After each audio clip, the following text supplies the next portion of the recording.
Hello, friends. Welcome to this week's episode of the Remarkable People podcast. Whether you are a first-time listener or been with us loyally for 6 years, we are thankful you're here today and hope you not only love this episode, but it brings value to your life and you share it with your friends and loved ones so that way they can grow too. The whole purpose of the Remarkable People podcast is to help people grow and glorify God. That's what we hopefully do today for you and every day. So this episode is with Ricardo Viso. Ricardo is going to be referred to as Viso throughout the whole episode. And what's really cool is he is Mexican by nationality. He is an American, but today we're recording, ironically, on Cinco de Mayo, which is more of an American holiday than even Mexican holiday. And it's pretty ironic because there was a last minute cancellation in our schedule and Visa was able to fill in. So that's super cool. And neither one of us planned it. Now, this episode is all about having the right perspective. It's about rewiring our brains. It's about how even the worst circumstances can turn to good. But a lot of our situation is our mind and our attitude and how we think. And Ricardo Viso talks to us about his experiences in life, what happened to him, what he did to change and grow, be a better man, how he was able to overcome and learn from cancer. And then we talk about waking up each day to a wonderful world. So we have all this and so much more in this episode. Check it out now. The Remarkable People podcast. Check it out.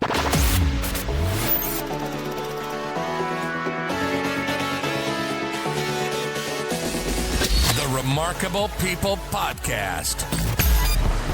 Listen, do, repeat. For life.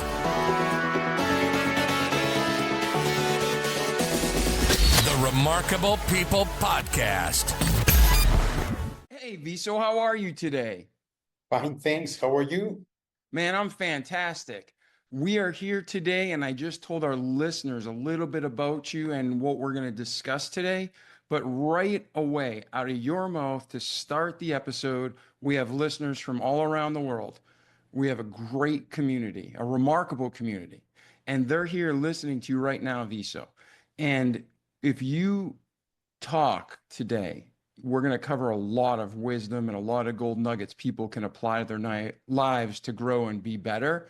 But if you guarantee one thing, that if people listen to your episode, by the end of the episode, they're just not going to be motivated or inspired about this topic, but you're going to give them actionable tips of how to apply it to their lives, what would that be? What a good question to begin. What a good question to begin. I think it would be for sure that no matter what your situation is at the moment, you can find a way to enjoy what you're doing or how you're living. I think that's the most important part of it. All right. And that is so true because perspective changes everything. You can be in you can have a great life, have everything that everybody else wants, and you're miserable. Or you can have a seemingly horrid situation and be full of joy. So ladies and gentlemen, we are going to take a quick break from our affiliate. You're going to check out this great offer that's free to you, and then we will be back with our friend Viso. To celebrate our newest launch, Rev 7, I'm bringing you an amazing introductory offer, plus an exclusive overstock sale that you're not going to want to miss. Rev 7 is our premium energy drink that tastes great and gives you energy all day with no jitters and no crashes. That's because there's no sugar and no caffeine. I'm so sure you're going to love Rev 7 that for a limited time you can try our 3-pack absolutely free. Or check out our Percale bed sheets. I can't believe I'm even going to say this. Every color, every style, every size, only $29.88. So go to mypillow.com or call the number on your screen. Use your promo code to save 20% on our Rev 7 12-packs or try our introductory 3-pack absolutely free. And our Percale bed sheets, all sizes only $29.88, even the queens and kings. Inventory is extremely limited, so order now. Shop MyPillow.com using promo code REMARKABLE to support this podcast and get up to 80% off your order. Or call 1-800-644-6612 by phone. That's 800-644-6612. All right, welcome back, ladies and gentlemen. Viso. So we know that you can be joyful in any situation, right? The Bible talks about how we can count it all joy and how we can, whatever situation we are in, we can find peace. Now, that doesn't mean it's always going to be fun, but we can have peace and joy despite the worst circumstances, or at least peace. So at this time, Viso, talk about your life. Where are you from? What was your upbringing life? And we'll walk through your chronological life to today, the good, the bad, the ugly, but everything that made you the man you are. That sounds good. And just to quickly say exactly what you said, that's what brought me to create what I'm doing in the Joyful Living Lounge. It's about perspective. I realized that many people, and you said it perfectly well, but they might be successful in terms of what people believe is success, and we can discuss about that a lot, but they have an amazing life and they don't enjoy it. They live stressed out and it's sad. So that's exactly the point that took me on this journey to helping people to enjoy more what they do. I was born, my dad's a doctor. He's from Mexico. Both my parents are from Mexico. And he was doing his residentship in Denver, Colorado. And I was born there and then raised in Mexico. I was raised, my dad as a doctor was basically nowhere around most of the time. In my early childhood, he was, on those days, doctors made appointments to visit patients at their houses. And it was a very, very hectic agenda for him. So we didn't see much of him. And my mom was having trouble adapting to many things. And so my rock in all my early childhood was my grandmom, my mom's mom. And we basically grew with her and an aunt.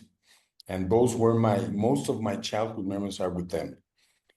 And to begin like with a bang, and but it happened like that. My mom died when I was 10. She committed suicide, actually. So that's when my journey with a bunch of different situations that have happened in my life began. How was it? It was shocking, as you can believe, but it's interesting that many people believe that when kids, or you have kids also, and you don't understand, I perfectly understood what was going on. I didn't understand the reasons and everything that's behind a person committing something like that, but I knew exactly well what she has done, what was happening. And my way of dealing with it, I don't know why, I cannot tell you exactly, because I was 10 again, and I was not taught that, but I talked to everybody that I met. What was going on, I cried, and I said, well, my mom is gone. And that helped me get over it, I think, in a much healthier way in terms of, I don't know if you can actually go over that, but healthier. My brother, on the other hand, he's younger than me, he's 2 years younger. He was 7 at that time, and he didn't even mention it. I mean, he was like completely shut off. It happened. My dad told us that was going on, what happened, and he went to bed, and he never talked about it anymore. So it helped me to talk about it with everybody that I met. And that was the beginning again of this life with challenges that are, let's call them abnormal, or not everybody has them around. And that's when it began. Yeah. And then was it just you and your brother who was 3 years younger than you, or do you have any other siblings? No, only me and my youngest brother. Yeah. And then so your dad was working a lot, your grandmother was raising you, and then basically, before the suicide, how was your relationship with your dad? Was it great? Was it terrible? Was it, It was not bad, because he's a very good man, but we never saw him. he was honestly, he worked weekends, he worked every day. We went away to school in the morning and he arrived late at night. So we really didn't have a relationship per se. And I guess much more like old parents, that they didn't have a relationship as the one that we like, at least these days. But it was not a bad relationship. It was just a lack of, we didn't have a close relationship with him at all. So it Yeah. was very hard for him and it was very hard for us because he didn't know what to do with it. I mean, imagine he was 37 years old and suddenly being widowed with two kids that you never see, that you don't know even honestly what they like, what they don't like. It's very hard. Yeah. And he's going through the loss of his wife, what to do, and how do I take care of my sons? And then a lot of times people get in America, our heaviest listenerships in America. But based on the country you're from and the culture, physicians, they're not like always in America where they make a ton of money and they're That's prestigious. correct. So That's when your correct. dad was working in Mexico, was it an affluent life where he had to work a lot, or was it he was working a lot to get by? What was the situation then? I guess, I mean, we did good. It was not a bad situation, but he was at that early stage when you are gathering your clientele and you're building your career. So he was like the assistant doctor of a very well-known doctor at that time. So he made all the home call visits, and so he was really working to establish himself as a let's call it a well-known physician. And it's similar in terms to the US, but not as, you don't accumulate the amount of wealth you can accumulate in the US. In the US, doctors are, I mean, you always talk about doctors and lawyers, and now engineers as well, but it's not the same. But they, if you have a private practice in Mexico as a doctor, you can make a very, very, very good living. If you don't have a private practice, it's very complicated, actually. They don't earn enough money. Yeah, yeah. I just want to throw that out there because a lot of people have this, their mental paradigm is, oh, doctors make a lot of money. Yeah, I agree. When No, I agree. when even in America years ago, doctors have always done, let's say, better than average, but they were providing a service. And it Yeah, wasn't like they were making millions of dollars a year like some of them are now. So now you're 10 years old, you're having you're dealing with it through expression. Your brother's bottling it up. And this show isn't yeah, about your brother, but we will talk because sometimes, like, two siblings, they experience the same thing and they go opposite directions, or they go the same direction, but they handle it differently. So you were extroverted, you're talking about it, you're trying yeah. to get it off your chest. Where does your life go from there, Viso?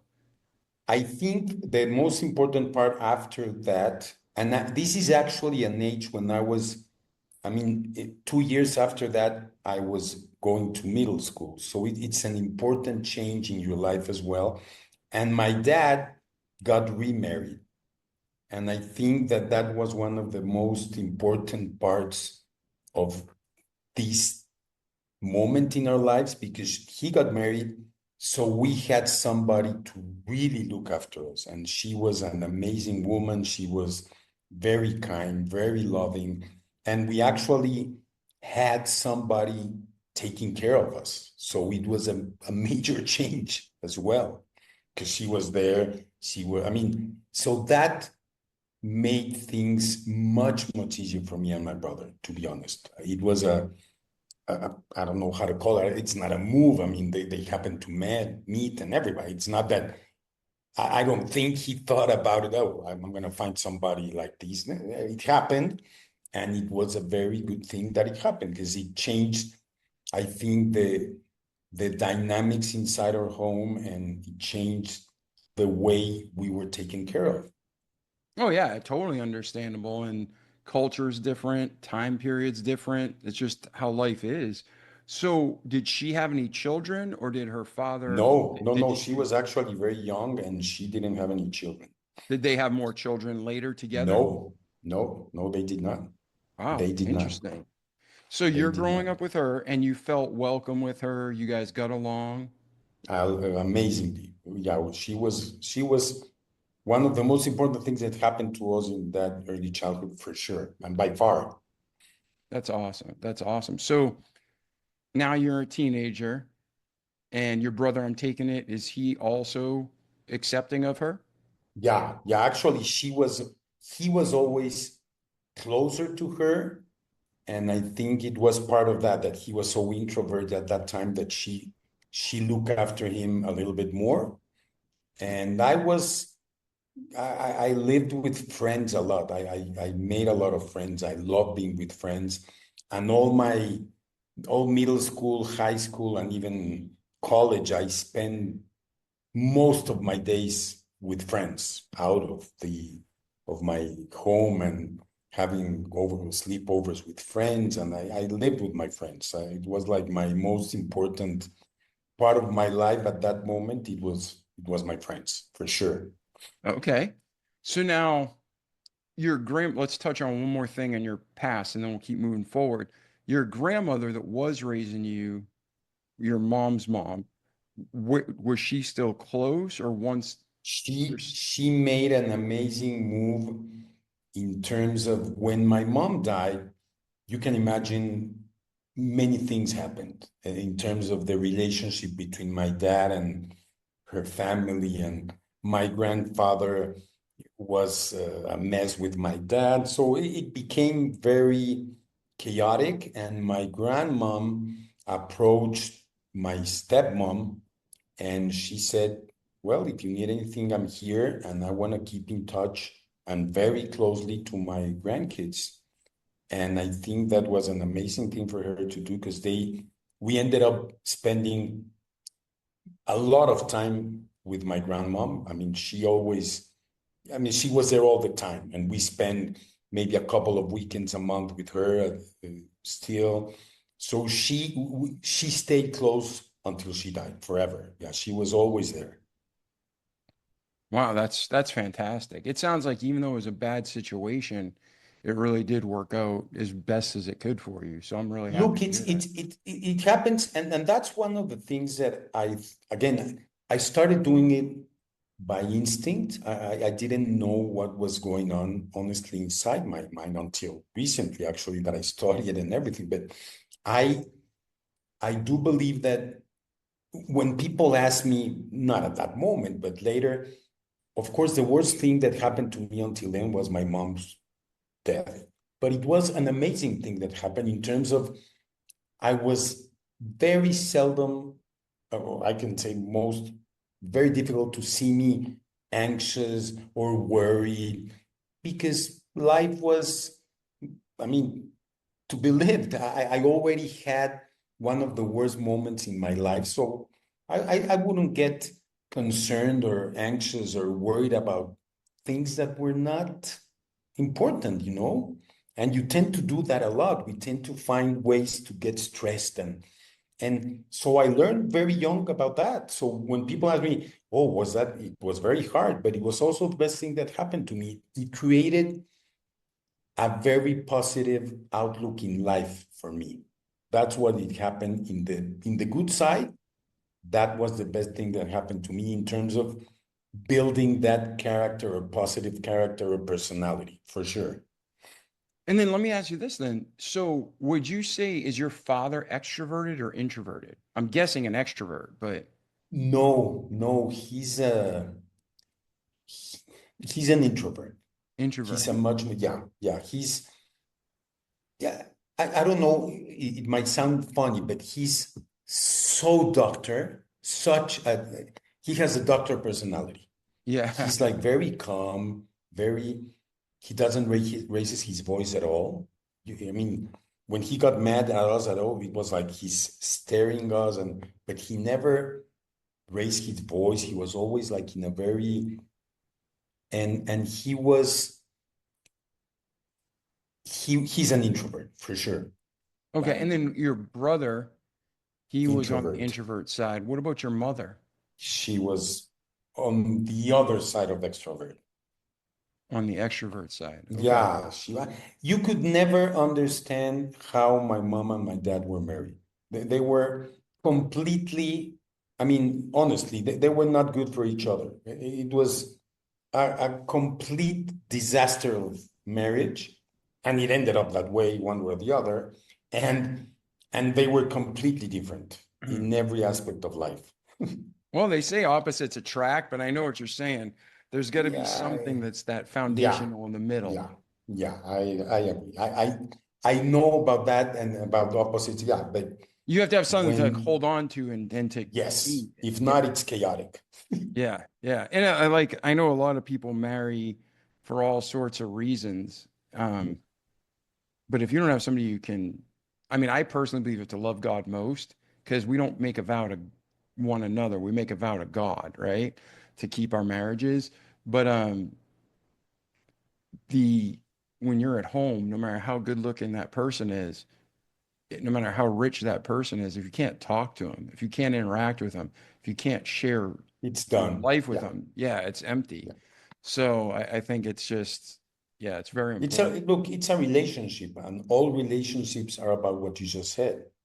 When you Yeah. talk about relationship with your kids, with your friends, with your parents, with if you don't have something to talk about and to fulfill your mind and the relationships, I mean, blood doesn't create a relationship. It Yeah. doesn't. You need to build that relationship. Yeah. 100%. So keep going now. So your dad gets remarried, wonderful woman steps in, takes care of you and your brother, your grandmom's still in the picture, your dad. Where does your life go from there? I went to college, and my college years were, I was And university in US or Mexico? in Mexico, Okay. and I was all over the place in terms of, I have no idea what I wanted to do. I I went to university because I knew I needed to do it, but it took me, and that's nothing to be proud of, but it helped in many ways. Again, you always see the bright side, but it took me almost 8 years to graduate because I changed careers 3 times, and I changed college, and I was just, my dad was very worried I about was me. just He gonna was like, say with your dad being, I was honestly just gonna say with your dad being so steady, he what was was he flipping out? 8 years, he you could was have been a flipping doctor. out, but flipping out, flipping out. And he Yeah. didn't know what to do. He punished me. He talked to me. He did everything he could, and there was no way to, in his mind, to put me in the right track. And in my mind, I was just doing what I needed to do to, in the end, because I remember one talk with him. He was like, "Okay, I went to Europe with backpacking, and I was going to stay there for 6 months." Just to work and to work and do different stuff. And because I wanted to get to know the world and get to know people. And he told me, you know what, I love your idea, but aren't you worried that all your friends already have jobs and they finish? No, I'm not, because I'm gonna come back and get a job. This is the kind of job exactly that I want. And he was like, I don't get you. How are you going to get that job that you want if you haven't even never worked before? You're just all over the place. And I was so confident that I was going to do it. I went to Europe, I came back, and I got the job that I wanted. And what kind of job did And you want? I wanted a job that I can travel. I wanted to travel. That's what I love traveling, and that's what I wanted, a job that I could travel. So I joined an international area of a small factoring company, and I got to travel. And so he was very, very worried. And now that I talked to him after all these years, he didn't know what to do. And of course, for his perspective in the way he's built up and wired, where everything, my dad's a complete freak of discipline. Everything has to have a plan. If everything goes out of the plan, it makes him very, very anxious. And I'm the opposite. I don't like having plans. I don't like having routines. I don't like. So now that we look back on that, Of course, for me, it was like, my dad is never going to get me. But I didn't care, you know, it was like at that age. And he had a very hard time with me because in his mind, I was completely throwing my life away and I was not going to get any place. And so I tell him, what did you feel about that? And he said, I was freaking out. I didn't know what to do with you. And so those years, I left home when I was 24. I went to live to Boston, actually, with a friend that was studying there. So I found a job there, and I studied a certificate of negotiation in Harvard. And so I wanted to study and mix it up. So I went to the US and I stayed there for 2 years. And then I got married and went back to Mexico after a year at a job that I loved because it was at a retail company. And the way it was structured was that you basically, what I was doing, you learned to manage a business because you did everything. You were part of a business unit that you needed to run. So you learned about business. And that company actually and honestly made me learn how to work, how to think about a job, not just work for the sake of working or knowing a lot of stuff about. No, I learned about people, I learned about systems, I learned about negotiation. I learned everything in my mind that helped me move forward in any other job. I learned it here. Good. And what were some of the life lessons you did learn? Because, you know, a lot of times, like we have these shows, it's great you learned it, but what are some of the things that you learned that you want to teach people? I think there's one that was taught by that job and by my grandmom, and it's empathy. This retail company, and also you need to understand the cultural differences. This retail company was in Mexico. So this retail was one of the top 3-4 retailers in Mexico. They had like 500 stores, which for Mexico, it's a big company.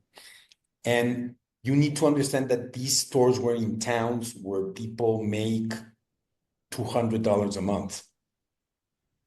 Literally, that's what they make a month, not a week, a month. Yeah. And I learned to go, my life was, and I wanted to do it that way. I learned about how a store was managed. And I learned about the people at the store. And my grandma always taught me, every time somebody gets mad at you, every time you had a situation, think about what the other person is going through and thinking about and why it happened. And at the beginning, it was like an effort to do that. And by now, every time I have a conflict, it's very hard for people to fight with me because I don't fight. I always find a way to, okay, this is why this is happening. He's looking or she's looking at this way or like that. And in the stores, in this place, I learned every time, most of the people, and it happens in every aspect of life again, but when you're from corporate office, let's call it that way, and you go to the stores, you have this corporate ego about I'm corporate, I'm comfortable. You know, it's like I'm the guy that knows stuff.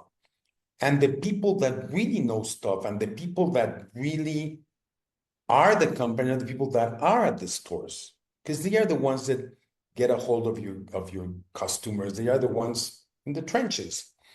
And I learned that time to go to the stores, listen, and I never came back with, you should do this or you should do that. I always came with, oh, you know, if you need help here, let's do this. So I learned to understand how, and even again, it applies to everything in life. When you go to visit somebody's home, when you stay at somebody's home, when you stay at somebody's city, you have to understand how they operate. You cannot come with your own agenda and expect people to behave and to do things the way you are used to doing it, because that's not the way the world works. And in my mind, it's even disrespectful to do it. You go to some place, you have to acknowledge, and it happens when you travel as well. When you go to a city and you cannot expect people, well, they should know English or they should do this. No, you are at their place. You have to change whatever in your mind needs to be done. You have to adapt to people in their own space. And that's something, and I think it's the most important lesson in that job because it helped me forever. That's the way I learned how to work with people and to negotiate with people. I never came with an attitude of, okay, I need to get this. What do they need? And after I understand what they need, I can find a way to have what they need and get what I need. Not only, you know what, I need to get this and I don't care what's going to happen. Yeah, exactly. And people who don't understand the culture, that motivation, that leadership, it all ties together. It all ties together. And even look, and I won't even get into it because I hate politics, but today is one of the most problematic situations. People don't try to understand what's happening to the other side of the equation. They just completely block whatever is on the other side of the aisle. And that's stupid. That's not how life works. You can be completely,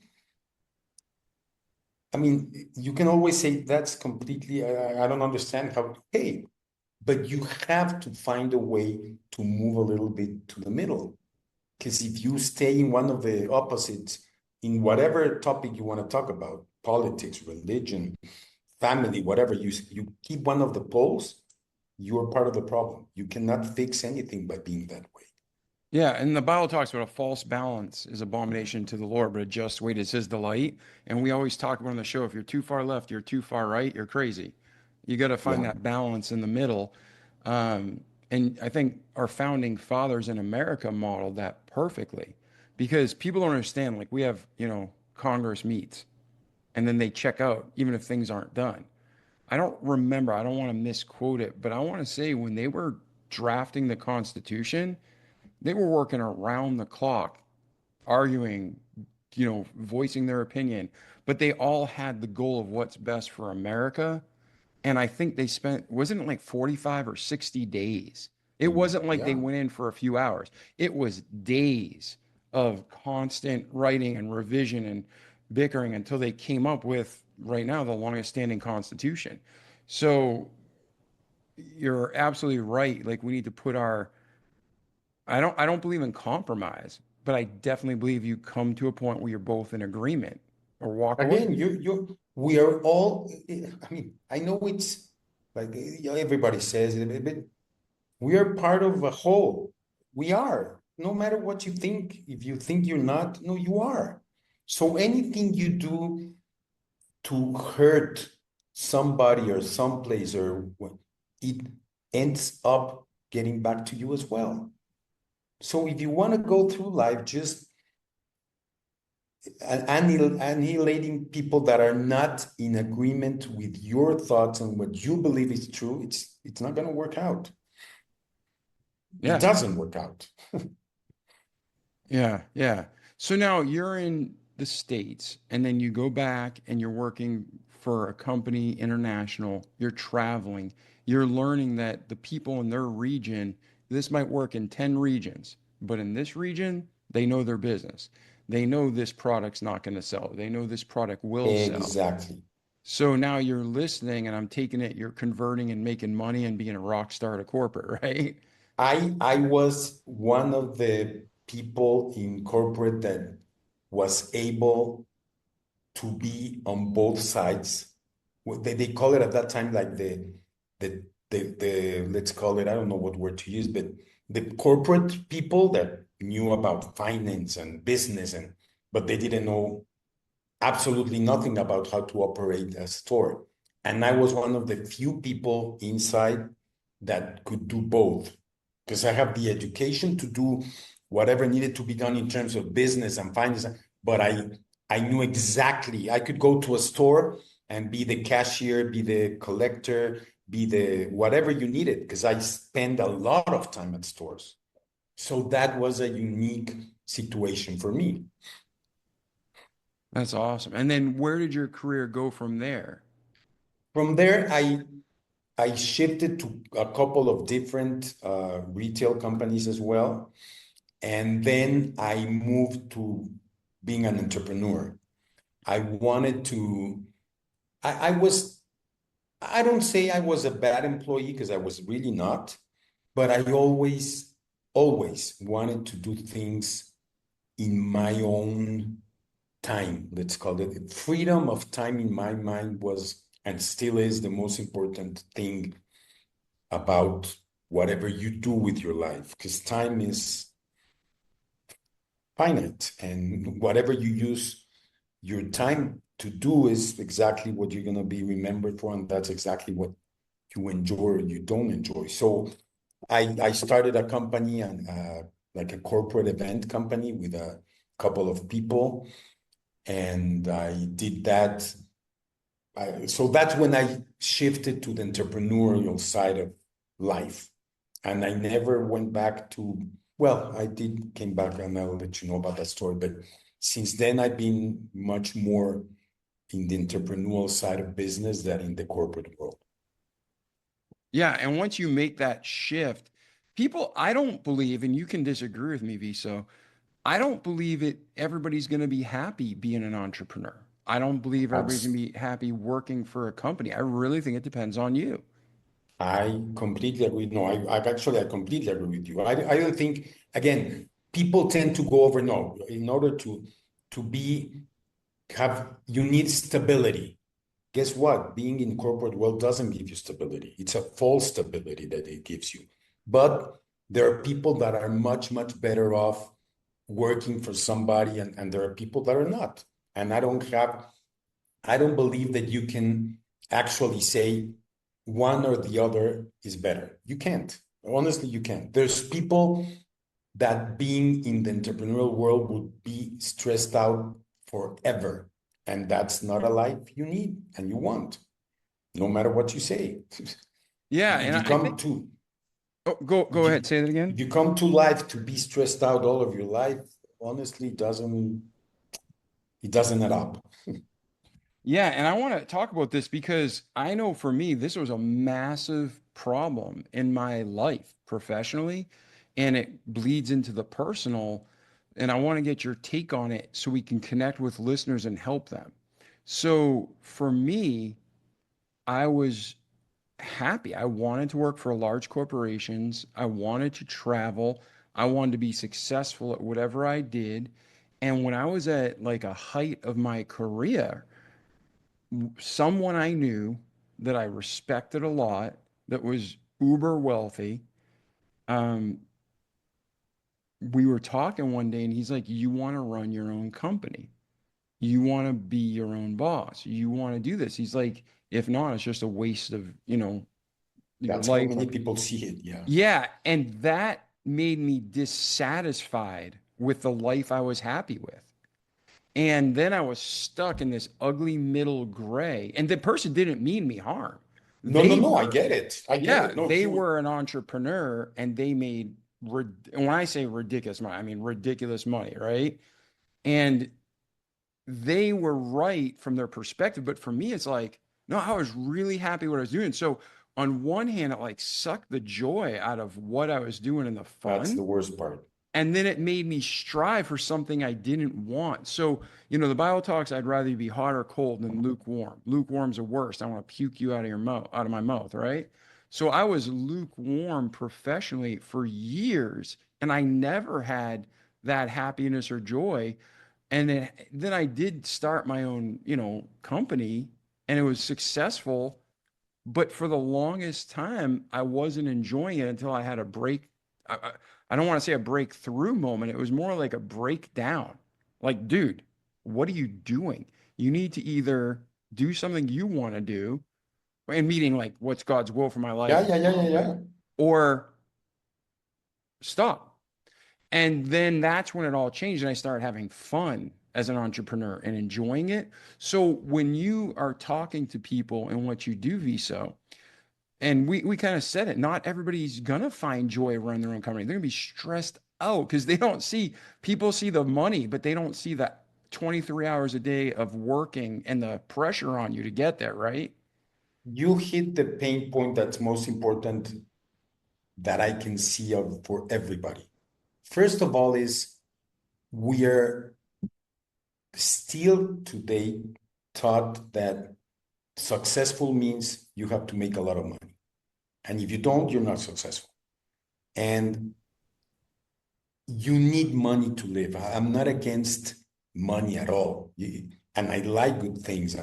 But when your sole motivation in life or your sole purpose in life to find success is to make a lot of money, I know tons of wealthy people that are miserable, that don't enjoy, and they have a very shitty life. Yep. So 100%. if you cannot make ends meet, it's harder. Yes, it's much, much harder. You need to have those solved. I understand that. But when you get caught in that wheel of I need to make a lot of money, I need to work hard, I need to work my ass off and work 100 hours a week and sacrifice everything, you're sacrificing life. You are sacrificing life. And it doesn't make sense. And I was already like that, and we'll get to it later in my life story. But when I got cancer is when I really said, I was right. And I am right in that sense. Because you never know what's going to happen with your life. You don't need to get sick or everything, but life is about experiences. It's about enjoying. It's about having fun, not about sacrificing. And there are times when you need to sacrifice something, of course. Again, I'm not again, no, you should not work hard. You should just relax and things will happen. No, that's not the way it goes at all. But Yeah. you need to be able to enjoy what you do. Because if not, it's a waste of life. It is, because you never know what's going to happen.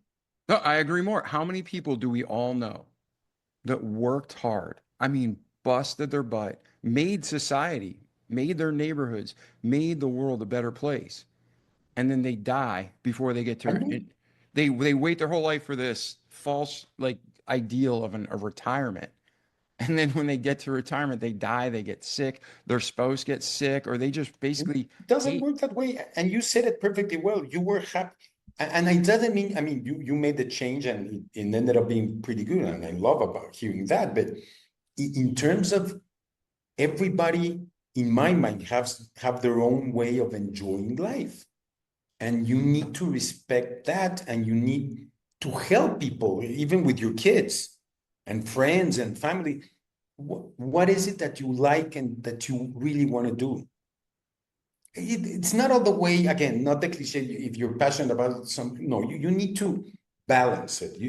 If you love being a musician, but you're really bad at it. And I mean, it's going to take longer and you could actually end up being a great musician. Yes, I understand that, but you need to balance it. You need to understand yourself and where you're coming from, what your purpose in life is, and find something that makes that click. And then you're going to be joyful. And then you're going to enjoy what you do. And in the end, you are going to be successful most of the times. There's not a formula, no. Yeah, and But I you need to agree. find a way to enjoy what you do because you never know what's going to happen. Yeah, and I agree. And there's steps, ladies and gentlemen. Like Viso will tell you, and we're kind of jumping to the core thought. And there's a lot of details that go into it, but you got to feed your family, okay? If a man doesn't work, neither should he eat. So we got to feed our Yes, families. But yes. there's a transition and a process to getting to feeding your family and doing what you love and your purpose. You know, we want to do what God's calling is for our purpose. And But even just to because it's very important what you were saying right now, and I don't want to forget about that. You need to feed your family, correct? And by doing that, you might end up having a job that you really don't like. It's fine, but you always can find the same job performed by two different people, and one is miserable and the other one is happy doing it or enjoying it a little bit more. Yep. And guess who's going to have a better life? It's as simple as that. And it doesn't mean it comes, again, you need to work on trying to enjoy things that you don't like. It's the same as exercising, dieting. Everything requires work. Nothing comes from divinity. It's not, nothing's going to fall on your lap just because you decide it doesn't work that way. You need to work for it. Yeah. You know, you reap what you sow. That's a principle. Like when people talk about manifestation, there is some truth to positive thinking, and it's Of in the course. Bible, but it's not like I'm a skilled metal worker, right? And like all of a sudden Exactly. I can Look, weld a mountain. look, it happens. I've told people I was once in my life very, very, very overweight. When I tell you very, it's very. And I use this example because I can, again, I was there, but in order to drop weight, you cannot manifest, I'm gonna be thin, and next day you're gonna wake up being thin. It's impossible. You need to work on getting thin. You need to work on getting stronger. You need to work on getting your right mindset. That's it. And that work with manifesting, with all the things that we know of, that's what creates people to be better at whatever they need to be better of and to enjoy life more. Yeah. I mean, I agree with you completely. It talks about the Bible again. There's power in the tongue. There's life in the mouth, the tongue. Our words have meaning. So I'm not disregarding positive thinking because I think No. It's very much needed. it's absolutely needed because you can make yourself sick and die. But at the same time, you can also bring life and health, but you got to put the work in. You know, you got to do For that, sure. your due For diligence. sure. So now, Viso, you're in a business, you're learning, you're growing, you're having failures, you're having successes, but more successes than failures. Bring us from there through what you talked about. You got sick. There's an in between there. I Oh, yeah. started like Oh, 3 or 4 businesses. Some of them were terrible, some of them worked. And then I came back to the US to live. I came back to Texas and I started an e-commerce business that was doing pretty good. Then and I you were lost married at this that. point, by the way? I got remarried again. Yeah. Okay.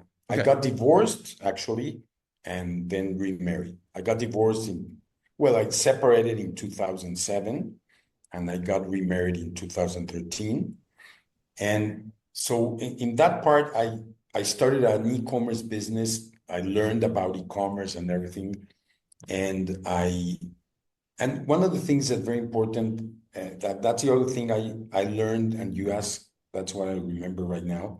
What I learned in this job, the other job that I talked about, I learned that if you learn how to work and how to think and how to solve problems, you can work in any industry, in any place you want. The knowledge about a specific topic you can learn. You can learn pretty fast. Learning how to work, how to think, and how to solve problems, it's something that I find lacking in many people's skills. Because people believe that by knowing too much about something, that's enough. And that's not enough. Yeah. That's not enough. You need to be able to make decisions, to understand what's going on, to manage people, and those skills I learned in that job. So I started an e-commerce business. Was doing pretty good. Then that shut down. And then I started another business and COVID came. And COVID completely destroyed that business. We shut it down. And by then, and this is important because I gained during those years in e-commerce, I reached almost or basically 300 pounds. That's how overweight I was. And how tall are you? And 5'11". So that's a lot of weight for a 6'6" person, but for 5'11", I'm 5'9", that's a lot of weight. A lot of weight. No, I was, of course, I mean, now I see that I did diet. It was a big problem with me and my wife because she's always been fit and she tried everything to get me thin. I used to, like a kid, hide from her to eat different stuff. It was ridiculous the way I was doing things. And I one day that I was hiding from her to eat cookies and all this stuff, she came out, she told me, you know what? Done. If you don't drop weight next year or do something at least to really try, I'm gone. I'm not going to take care of you because you want to get sick and you're going to get sick. And that was like a very important. I don't want to go into detail about that, but I found a way to relate different to food. It was not about dieting itself, but the relationship between me and food and anxiety while eating. And I dropped a lot of weight. I dropped like almost 60, 70 pounds in a year, 15 months. Wow, that's a lot. And after that, I started doing exactly the worst moment in COVID. I started having difficulty eating. And I was like, well, it's strange, blah, blah. I called my dad, he's a doctor. He told me, well, for the looks of it, it seems like when you get, when you drop that amount of weight, sometimes something happens inside, blah, blah, blah. And so in the end, we thought it was one thing and it started getting worse and worse and worse. And this was 2021. And by May, at that moment, most of the hospitals still didn't open completely to different stuff. So I went to Mexico to see a doctor, friend of my dad's, to see what was going on. And to make it short as well, they found out that it was nothing else but a big, bad tumor, cancerous tumor in the joint of the esophagus and the stomach. So it was, as you can imagine, a huge, huge shock in every aspect. And I basically, for 8-9 months, I dedicated myself to getting healthier and they did surgery. They took away my whole stomach. I don't have a stomach. So it was a major moment in life. And that's when I realized, because I was able to be what I call in another dimension, one way or the other, seeing all my friends and people and successful friends, and nobody enjoyed anything. They were always in a rush, always stressed out, always not enjoying what they were doing. I mean, no, not all of them. You cannot, it's never something that's definite, but many people don't do it. So I said, you know what? I started helping moms with kids with cancer, and I created this speech called The Gifts of Mr. Cancer.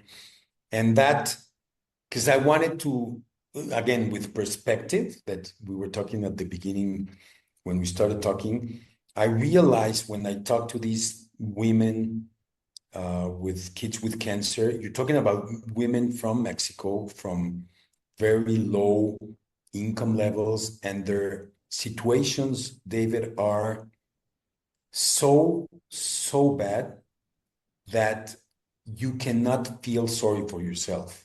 You can't. And that gives you perspective. Yeah, I have a So when we talked about it, when you heard the stories of these women, and it was like your turn, like, okay, Viso, tell us what's going on. I didn't have the face to even say I was feeling bad for, it was like, what do you need? How can I help you? Because no matter what I'm going through, you have it much, much worse than I'm having it right now. So how can I help? And I created this speech. And so that's when I said, you know what? And after that, I said, this is not only for cancer people. People are not enjoying what they do. And actually, you find people with cancer enjoying more their lives than people that have absolutely no medical problem or not a real problem. They create their own problems. So I changed this speech and all of these to help people enjoy what they do. And that shifted to creating the Joyful Living Lounge. Awesome. And then, yeah, and just so you know, and our listeners, if you're stuck in this cycle of just go, go, go, go, go, even if it's all quote unquote good things, you're going to exhaust yourself and miss the beauty of the journey. So you got to make That's the most important part. Yeah. And actually, now that you say that, it's also very important. I started talking in my mind and in all this about happiness. And I changed happiness for joy for two reasons. One, happiness is something you pursue. And many people say, well, when I get married, I'll be happy. When I get this promotion, when I get this new car. And what happens? That happiness of that moment of happiness lasts 2 minutes and it's gone. And if in order to reach that goal of happiness, you were miserable, it was not worth it. So that's when I said, you know what? Joy is something you can really relate to. It's easy to say or to express what you enjoy. And it's all over the place. You can enjoy food, drinks, people, a job, learning, whatever. For everybody it's different, but it's easier to know what you enjoy. So I said, yeah, well, let's talk about joy. Let's talk about how I can enjoy my days better, not being happier. If you enjoy your days better, you're going to be happier. That's math. If you have good days, most of your days, you end up having a good life. If your goal is to have a good life and every day is shitty, how are you going to be happier? How are you going to have a good life? Yeah, no, I agree. And people who listen to our show, we've said it many times. You can be happy with a candy bar for a few minutes. You can be happy with a new car for a few weeks. You can be happy with a new house for a few weeks or months.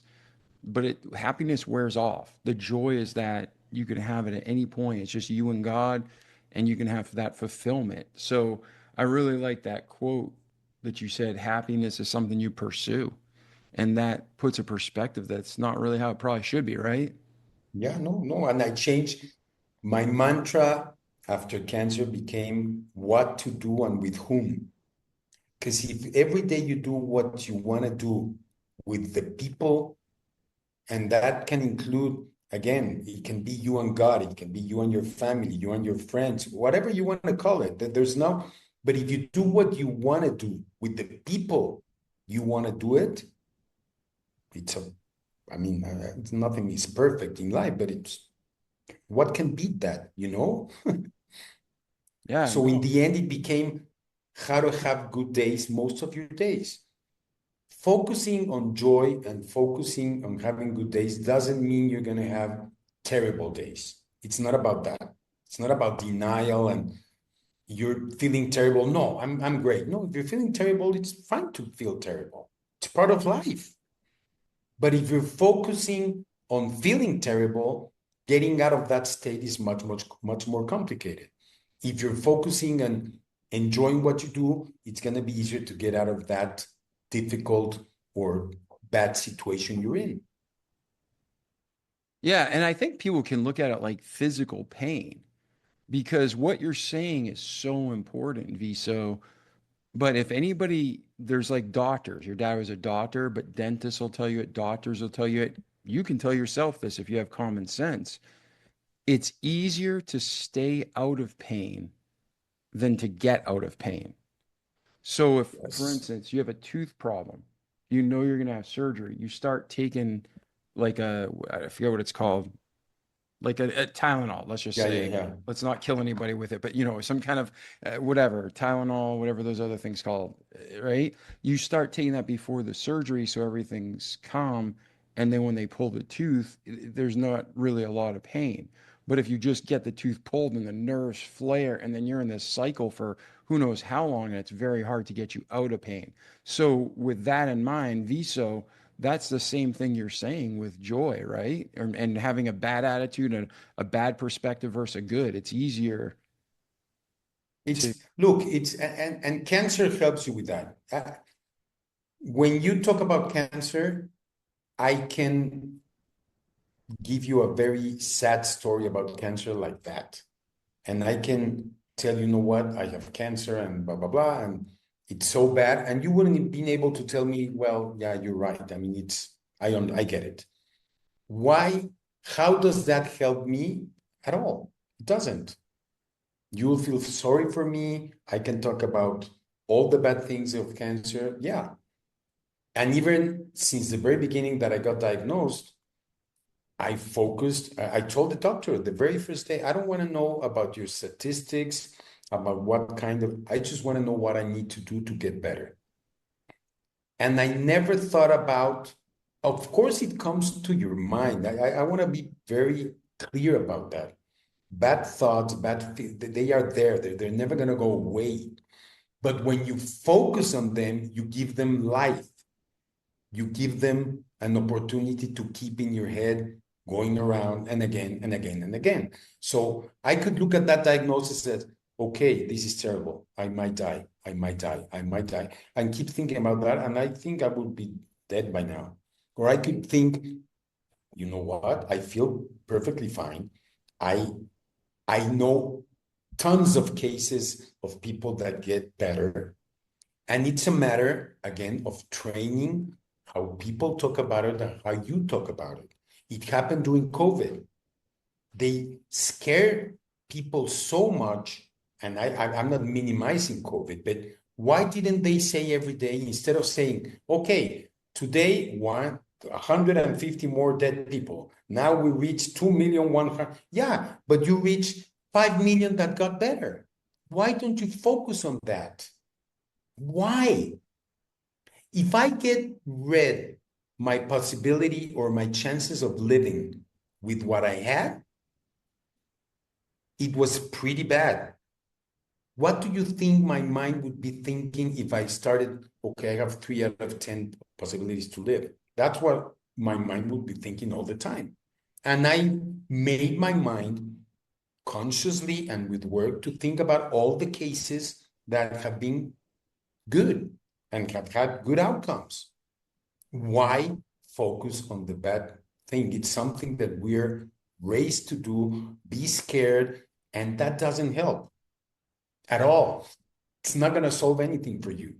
No, 100%. And it doesn't mean the other side is going to solve it as well, but at least if you actually end up dying, you'll die a much better life instead of going downhill and being depressed and all that. So it doesn't help in any way to go towards the victimization, the sad stories. It doesn't help at all. Yeah, no, I agree. I mean, people in the media want to cause fear and panic and a sense of a loss of control so they can step in and control us. And it's propaganda. So I agree with you 100%. But on our daily lives, like you're saying, focusing on that bad isn't going to talk my thing. We can focus on the good and have such a better existence, right? Why waste the time? You said one of the things that you can come out of this chat we're having. One of them is, how do most of people begin their days? And I can give you examples that are so simple and so stupid, might sound, but they're not. You put an alarm. How does the alarm ring? Beep, beep, beep, beep, beep, beep. That's not a nice way to wake up. Why don't you put a song? Like my alarm has Over the Rainbow or What a Wonderful Life, whatever music you like. Yeah, two great songs. Louis Armstrong. Ooh, what a great song. I wake up and I see sky. So, I mean, it's completely, it sounds stupid. I know, but it's not. So people wake up with that alarm. I need to wake up. You start like that. Then I'm talking about overall, okay? I'm not general, but then you go and you have to be in a rush, kids, whatever, or not kids, got to work, traffic, commuting, everybody's mad. So that's a shitty way of starting your days. Plus, you have the other part that you start scrolling your phone and all your groups and all your news are terrible. There's not a single good information you get. And it's going to So, keep feeding you what you look at because the of algorithm. course, So it's just going to of keep course. feeding you the same So crap that keeps you down. you're talking about the beginning of your days, beginning in that fashion. It's not healthy. Okay, Viso, what do you do? Honestly, I read summary of news like twice a week at the most. I don't care if somebody in India got trapped by a machine and now I have to be aware of all machines because somebody got caught in it. I don't expect bad things to happen. So I don't listen to news like that. I wake up and something that I learned that I didn't realize the power it has, and you must talk about it a lot in your podcast, but gratitude. I wake up and I say, I meditate for 10 minutes, sometimes 20, sometimes 30, because it helps me realize I'm alive and I enjoy being with myself. And then I have gratitude about 3 different things in my life. And then I exercise. So my days begin completely on the bright side. And if I'm not in a very good mood, you know what I do? I listen to a stand-up comedian, or I watch videos that make me smile, or I listen to a song that I like. So those are there's a person that I follow that's called Jesse Isler that I love the way he lives his life. And he talks about one of his vitamins, like your happiness vitamins for the day, the same way you take supplements and all of that. Your vitamins for experiencing life better are these: a song, journaling, whatever you like. But they change the way you begin the day, for sure. Yeah. No, I couldn't agree with you more. And I think if anybody's being honest and open from the alarm, I remember one of my goals, I knew I'd be, success. You talked about that. That is a very broad and misdefined term. Most, especially in America, most people in the world, but especially in America, success equals money. And money is Yeah. just a tool. Money is a tool, right? That's all it is. Um, but success to me was not having to wake up to an alarm clock. That was huge to me. I do not have to get up until I want to get up, and I don't have to be screamed at by an electrical device. And then I do have music or songs just like you. So, ladies and gentlemen, if you've never heard that before, listen to Viso. It really is a game changer, and it It helps a is. ton. It is. Because you're in Again, I don't know the phases of sleep. I'm not an expert at that. But if you're sleeping well, or even if you're sleeping bad, boom, you wake up and it's just like a yeah, shock to your system. it is, of course.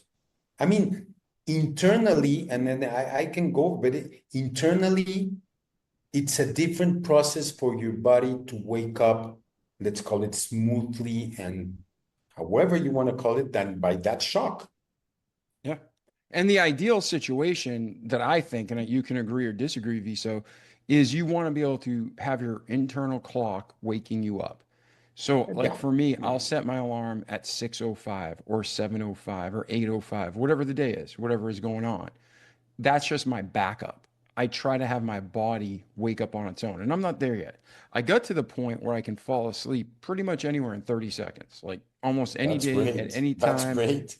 Yeah, I can lay down. I can lay down on this table and get myself 30 to 60 seconds. I'm out. That's great. But now I'm That's working. my wife. My wife is the same as you. I can't, but she can. She's a professional sleeper.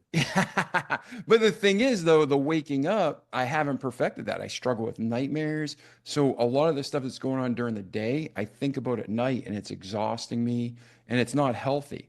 But just for our listeners, the ultimate goal isn't wake up to happy music. The ultimate goal is to wake up to happy thoughts that you have in your head between you and God, and you're controlling that internal time clock. And everybody can do it. We just got to train ourselves. So, Viso, it's very interesting. So, talk about where are you today? Talk about what your project is, what you're working on now, and where you're heading next. I started giving these speeches and I did a workshop. I certified myself as a coach, and because I wanted to help people again. I want, and I wanted to find a way that could encompass all of that. Like I call myself now a joy coach, not a life coach, not a business coach, a joy coach. Because you can, again, you should enjoy both your workplace and your personal life at your home, whatever. So I created, after many time and a lot of time and a lot of thoughts, I created a place or a community called Joyful Living Lounge that I'm actually launching officially in the next 3 days. I already have everything set up, and that Joyful Living Lounge has a free community inside of Facebook that you can, the part of it is to, and that's why I called it lounge. It's a place where you can find different things to enjoy, music, videos, whatever you find joyful, you should be able to find it here. Then there's a paid community where we have a weekly meeting, and there's different aspects, and there's courses and different things. And then I have the coaching, which I do group coaching and individual coaching, again, for people and companies to help their employees or themselves to enjoy what they do. And that's it. Again, it's a matter of finding, I want to reach as much people as possible to show them. I'm not a teacher, I'm not an expert, because I'm not. But I do believe that I found a way to focus on enjoying what I do. And if I can convert the most amount of people to enjoy what they do, because what happens is if you start enjoying your life better, the people around you start enjoying as well more their lives. If you're talking about your family, your kids, your parents, you're talking about your job. If your boss or your team boss or your team leader starts to enjoy more what he does normally, and the regular way it happens is the team starts to enjoy more. And in life and in work, when you do that, you're more productive, teams are more productive, and it changes completely the way you approach your days. So I want to reach as more people I can possibly can. Again, if they can increase their joy of doing things 2%, that's great. That's great. It's better. Yeah, absolutely. And, we talked about different things, and we talked about, perspective, and we talked about waking up and how instead of using music instead of alarm clock. And we talked about a bunch of other topics. But if you were to close this episode with maybe just some tips, 1, 2, 3, hey, you can go to my website, we can set up some coaching, we can, we have all these literature and materials that by the time this episode is released, you'll have access to, and someone can continue the conversation with you. But is there like 1 or 2 things you can say, hey, try this worked for me? What would be some of those things that helped you, Viso, that could help our listeners?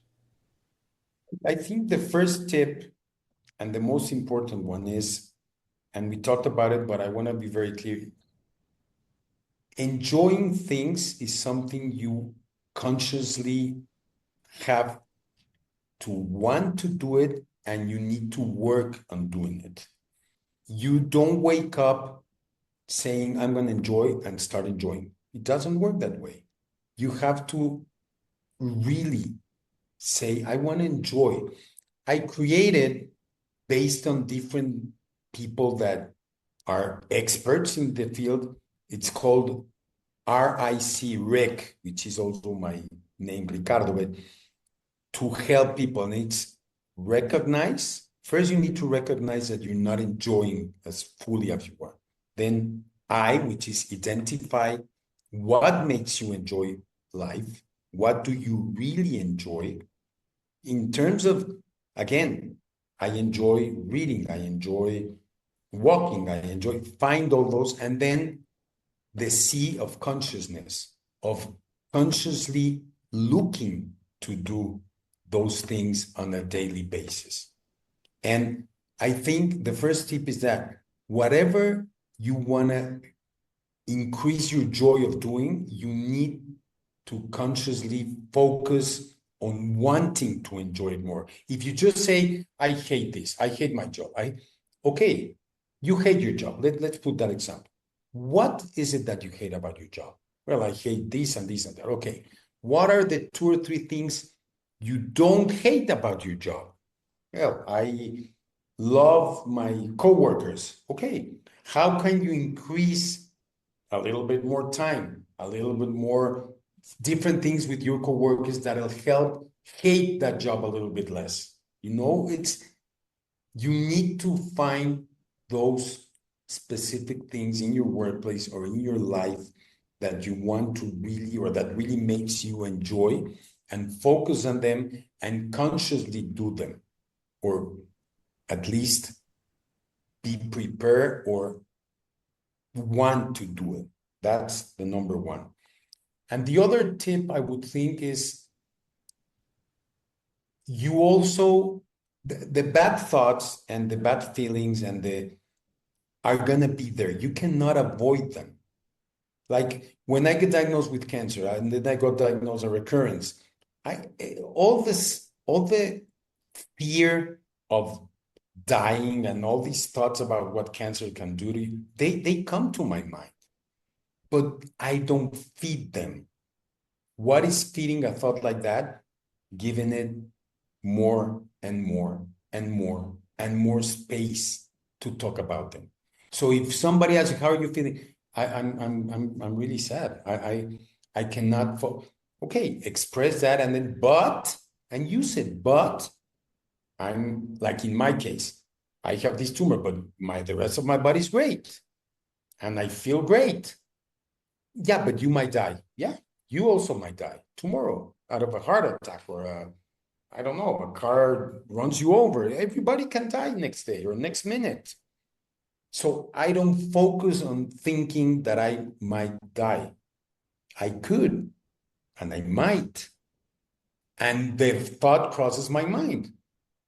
Of course it does. I'm not in denial. It's not that, oh, no, I'm perfectly fine. No. But I start right away when those thoughts come across my mind, I start thinking, yeah, but I feel great. I'm happy. I'm enjoying this. I feel perfectly fine. And that creates a pattern for your mind to help you get faster out of those bad thoughts. And that's a fact. That's if you say, no, I can't do it, I just can't, I'm just sad, that you're going to stay like that. Now, there's some You're people feeding. who are stuck there. There's people who are stuck. They're like, yeah, I want to be happy, but I don't know how. What do you tell them? Like, bang, like snap them out of it. How, because I've been there, you've probably been there, but there's so many Yes. people stuck numb, and they're like, yeah, I want to be happy, but I just don't know how, or I just don't even want to Because fight the anymore. first thought is exactly that. You cannot say, I want to do it, but I just can't. I don't know how. Yeah. Okay. You might not know how, and you might not be in your mind prepared to do it. Those are limiting beliefs that you've created yourself, and that they might be accurate, but that thought has to be, let's call it, you're going to get it, you're going to feed it, okay, but you need to add a good thought to it. Whatever you want. Yeah, I can be happy and I just don't know how. But you know what? Think about, and it helps, again, scientifically. Once you have that, think about 2 times that you were happy doing something. Think about something you might be happy to do later in the day or later in your... That creates a shift in your mind. It does. It seems like even there's many studies that you find when you start thinking about things that made you happy, even if they made you happy, they are long gone.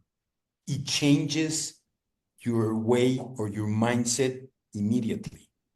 And then you might go back to the bad, okay, then go again to the other one.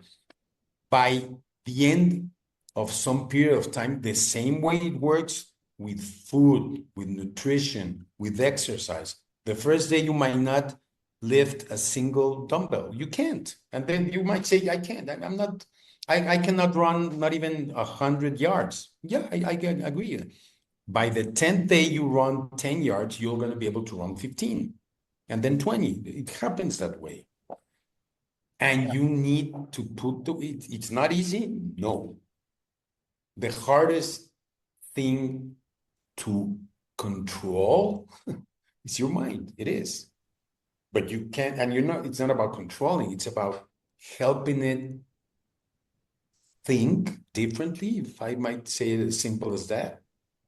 Don't feed the bad thoughts or the unhappiness or the stuck. Don't feed it. Yeah, no, I think that's excellent advice. I don't know if it makes sense, but no, and if it doesn't, people need to rewind this and play it again because that's such good advice. And if someone doesn't understand, there's a reason, like there's something in your brain that's keeping you from getting what's going to help you get better. So it's like keep going back and keep listening. And normally, you know what? And I know it sounds stupid, but it doesn't allow you because one way or the other, you already know that bad place. So your mind is your brain is helping you stay there because at least you know that bad. You don't want to get worse. So it'll help you stay in that bad moment because you already know that. You already know how to navigate that part of badness, let's call it. So your brain, you need to rewire. And the way to rewire is give it an extra good thought. 10 bad, 1 good. 10 bad, 2 good. By the 10th day, it's going to start working a little bit differently. It does. Well, I think that's excellent advice. I know I need it. You needed it. I think every human needs it. And if someone wanted to continue the conversation, Viso, or reach out to you, what's the best way for them to get a hold of you today? They can write me at viso@experienceviso.com. I watch those emails every day and every time. They can visit the website, which is www.experienceviso.com, and they can visit Joyful Living Lounge in Facebook. And again, I'm also in Instagram. And I mean, any way I can help, I'm doing it because I do believe that we all need a little bit more of joy, or we could use a little bit more of joy. Amen. Amen. Hopefully we can all have the joy of the Lord and then be so full of it, it overflows to those around us. But remember, like Viso said, ladies and gentlemen, the people around us, they can pour joy into us, but they can also suck it from us. So be careful who your friends are and who you're hanging out with. So Viso, Completely agree. say again. Completely agree. And as I told you, what you want to do with whom, and if that becomes trust me, it's an amazing mantra to have.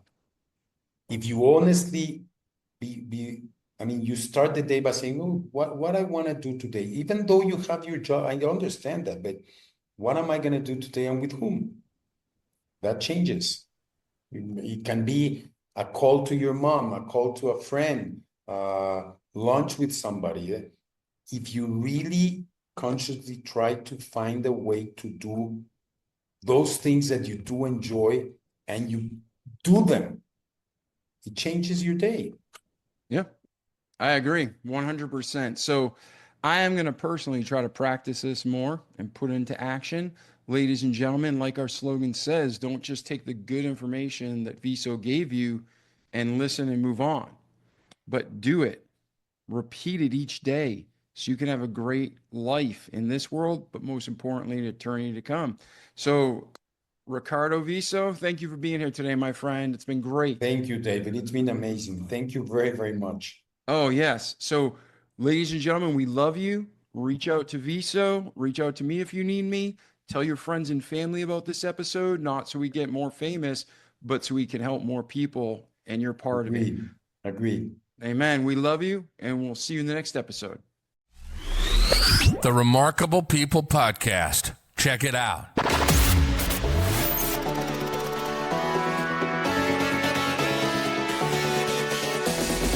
The Remarkable People Podcast. Listen, do, repeat. For life.